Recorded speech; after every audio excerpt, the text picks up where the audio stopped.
Hello everyone, welcome back to a Manga Boy reading log. So, you're looking at this pile like, what in the heck is this crap? Like, what are these manga? This is not the usual, you only know JoJo. Come on now, I'm a man of culture, I keep things nice and variety. Speaking of variety, this book, JKharu is a sex worker in another world. Pretty good. It focuses on the main character who doesn't get any skills when she's reborn into this new world. She comes with her classmate gets these cheats abilities. Despite the title, this is not... I don't think it's... Yeah, it says it's got exclusive content, but they don't put like an M on it or anything like that, I guess. Ghostshipmanga.com. I don't know what that is. Oh, it's the Ghost Ship line. I think that means it's for big boys only. And big girls. Anyways, so it's a Ghost Ship title. Ooh. Beware the porn. Anyways, there's no porn. As weird as it is, they have a lot of sex in it. However, there's no wiener, no boob, no nothing. No JJ, nothing, okay? See, they what's the word for it? They censor it all. That being said, they show you how living as a girl in this world sucks. And it's kind of a unique take on living in an alternate world since, it's almost always a man. And if it's a man, then, like, they get a harem. And if there's a girl that lives in another world, it's usually, like, they get a cheat ability just like, everyone else does. But in this one, it shows you kind of like what a more likely world would be because it's medieval, right? So medieval days, women didn't really have the best rights / respect / anything. And so this takes her kind of appearance on it. And she also hates it for somewhat. She also likes it somewhat. So it's kind of shitty for her to be in this world. Where she's kind of stuck to do just a few things. There's not a whole lot of job opportunities for her. So yeah, this is a very interesting book. It's not like smutty. It's really more like just a different perspective on the isekai genre, which is interesting. So I felt like it was a kind of a refreshing breath of air for this genre. It's not at all like most other isekais, really. So I definitely recommend it. Next is Die Dark. Why is this not Ghost Ship? This one has this guy like ripping people's goddamn organs apart. This should be Ghost Ship. This, of course, is by the same author who does Dorohedoro. And so, it's pretty bizarre. It's pretty messed up. It's pretty wild. It's totally fuckery there. We follow our main character, Meatball Spaghetti, here. Everyone looks like if they're human, they have a little bit of meatball face. This guy shows up for a little bit, and that's an interesting guy. I don't know much about him really yet, but he's kind of like Deadpool, I guess, or Wolverine, where he just lives when he's all a bunch of body parts. This series is really unique. It's hard to know what's going on in it. It's not hard to follow, but there's a bunch of different words that I don't really understand. I like how they have a little Walmart in space, and the Walmart will self-destruct if you're there for too long, or if you destroy the property. That was pretty funny. But it's also fucked up because all of the employees at Walmart are supposed to be robots, but the employees who are robots are actually people who are just sick and dying, and they just dump them down the chute when they're done with them. Probably like what Walmart and other department stores do to people. So definitely a dark, twisted manga, but still really good to read. If you guys like Dorohedoro, you'll like this. If you guys like, funny comedy adventures that are in space, you'd like that one too. It's really unique. Next, Orient. Orient finally is getting good in my opinion. I'm able to be more involved in it, especially towards the end of 3. I was really enjoying the end of 3. We finished the main arc. We finished like that main storyline that's going on about how this bad samurai's been corrupting people and making them follow and devote themselves to him and just pretty much be his slaves. Meanwhile, we get to see Musashi get a sword, but the sword breaks like as soon as he uses it. So then Kojiro then gets a sword in the next volume, and Kojiro gets to kind of become a samurai finally. However, it's found out that Musashi will never be a samurai. And so they try to go into why that is and what's up with Musashi and all that. And I thought that was a really unique thing because, Musashi is supposed to be the sixth samurai. He's supposed to be the strongest samurai under the sun or under the heavens, whatever.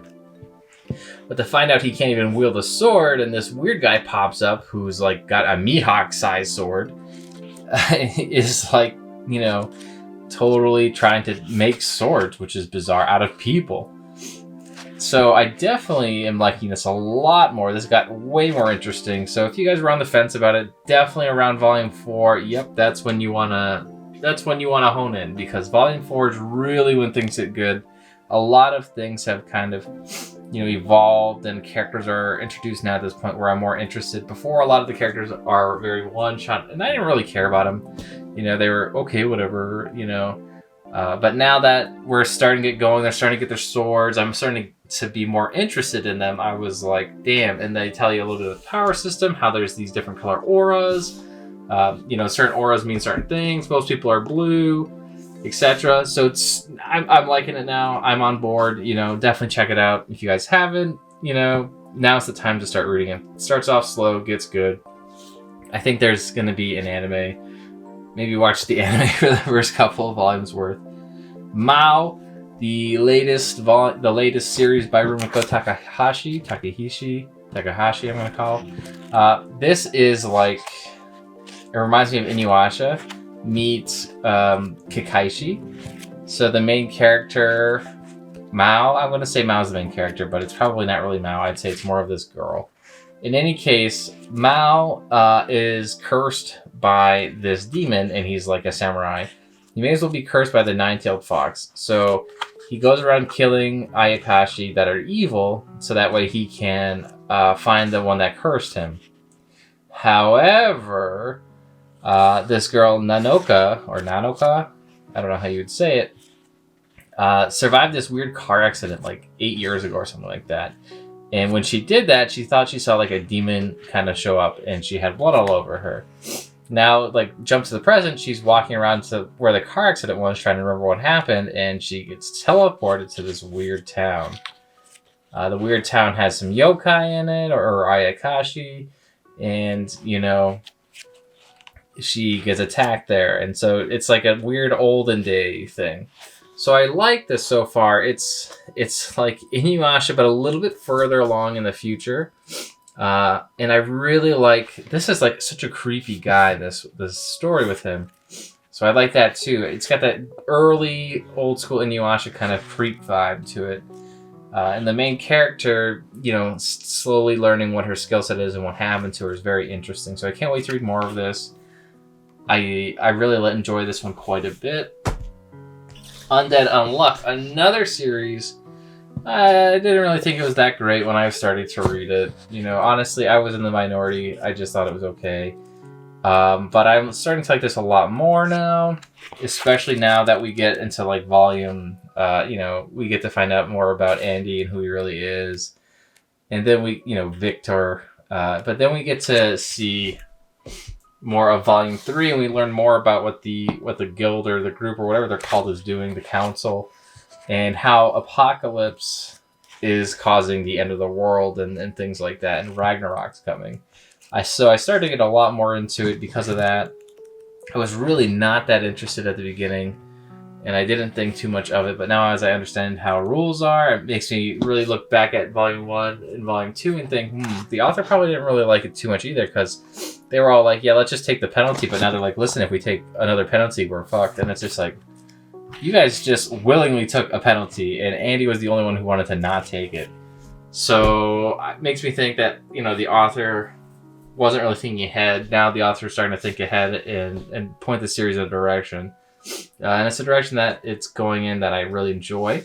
Another one that I really enjoy is Ragna Crimson. This is the progenitor on the cover here. Ragna Crimson is, honestly, every time I read it, it's great.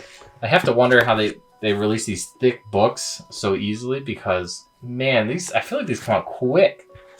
And what's going on with this is mainly a Ragna story here. Crimson's not in it too much, but Crimson's in a little bit. We get to see how Ragna fights the progenitor. And I thought that was awesome because I did not think that was going to happen this early on. And oh my god, if you guys aren't reading this, like, get reading it. This is amazing. Like, this series right here is nuts. There's so much, like, overpoweredness. Like, every character is so much stronger than any other human. And it shows. They also plant seeds about his old master Leo and what she's up to, so I can't wait to see her come back in the fold. And there's just so many things going on. Like, look how sick that is. The dragon's blood just makes dragons. Like, whoa, that's so nuts. Man and his cat, we have 2 and 3. You know, Man and the Cat, very cute, very interesting series about this cat and his owner. I like it more and more. There is a series I would say this is like. It probably would be Umaro-chan somewhat.